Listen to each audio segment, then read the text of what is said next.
শেখ হাসিনাকে সরাইতি, তখন তো এক একটা ধান খেতে লুকায় ছিলি, ট্রাকটা সরাইতে পারিস নাই। আজকে একটা শান্তিপূর্ণ জায়গায় আমরা আমাদের শহীদ পরিবারদের সাথে দেখা করতে গেছি, ওইখানে তুই জিয়ার সৈনিকের হ্যাডাম দেখাইতে গেছিস। তারেক রহমানের শেখ হাসিনার স্বৈরাচারের পথে হাঁটার চিহ্ন,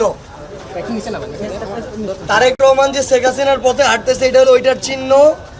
সে ছাত্র দলকে আরেকটা যে সন্ত্রাসী বাহিনী বানাইতেছে এটার হলো এটা চিহ্ন আর কি। এই ঘটনা কি আপনারা তো বের হচ্ছিলেন, সবকিছু ঠিকঠাক ছিল? কোনো কিছু না, আমরা তো শহীদ পরিবারের সাথে দেখা করতে গেছি, শহীদ পরিবারের সাথে দেখা করে বেরো আসতেছিলাম।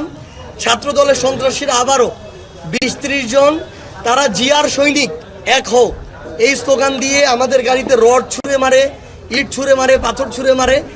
এই জিয়ার সৈনিকরা মানে দুঃখজনক, এগুলো আমরা বলতে চাই না আসলে। এরা 16-17 বছরে শেখ হাসিনা একটা চুলও বাঁকা করতে পারে নাই।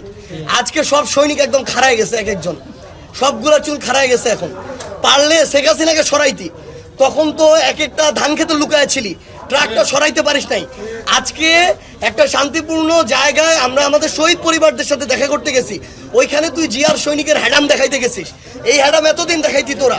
তো তারেক রহমান আসলে কি চাইতেছে, উপরে উপরে ঢং ধরে অভিনয় করে ভিতরে ভিতরে ছাত্রদলকে যদি সন্ত্রাসী বাহিনী হিসেবে ব্যবহার করে এইরকম হামলা করতে চায়।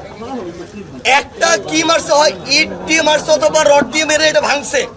ভাঙার পরে এখানে তো পুরো গাড়ি এখন ওপেন, দ্বিতীয় আরেকটা ইট যদি মারতো, এখানে আমরা 6 জন ছিলাম, সংসদ সদস্য ছিল, আমি নিজেও ছিলাম। 6 জনের যে কাউকে যদি আরেকটা ইট এসে লাগতো, লোকটা তো সাথে স্পট ডেড হইতো। তাহলে শেখ হাসিনার মতো করে তারেক রহমান এখন ছাত্র দলকে খুনি বাহিনী বানাইতে চায় কিনা এটা তারেক রহমান সরাসরি বলুক। যদি বাহিনী বানাই দেয় তারেক রহমান ঘোষণা দিক, আমরা তাহলে ওইভাবে প্রস্তুতি নিব। আমরা তো ভাবি নাই যে ছাত্র দলকে তারেক রহমান এইভাবে সন্ত্রাসী বাহিনী হিসেবে ব্যবহার করবে, আমাদেরকে ওই প্রোটেকশন নিয়ে চলতে হবে। আজকে পুলিশি প্রোটেকশনের মধ্যেই তো হামলা হলো। পুলিশ তো এখানে দাঁড়ায় দাঁড়ায় নাটক দেখছে, আর কিছুই না।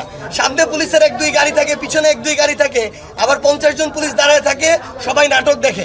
এই যে এরা ইট ছুটতেছে, এরা যে রড দিয়ে হামলা করতেছে, চাপাতি দিয়ে হামলা করতেছে, একজনকে তো বাধা দিতে হবে। কোনো বাধা দেওয়ার কোনো নাম নাই।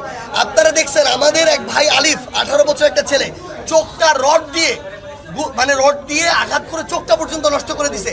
এখন পর্যন্ত একটাকে হবিগঞ্জে গ্রেফতার করা হয় নাই। তাহলে এই পুলিশ হইলো এখন বাংলাদেশের পুলিশ না, এটা হচ্ছে তারেক রহমানের পেটুয়া পুলিশ। এখানেও ওই পুলিশের ওই একই ভূমিকা।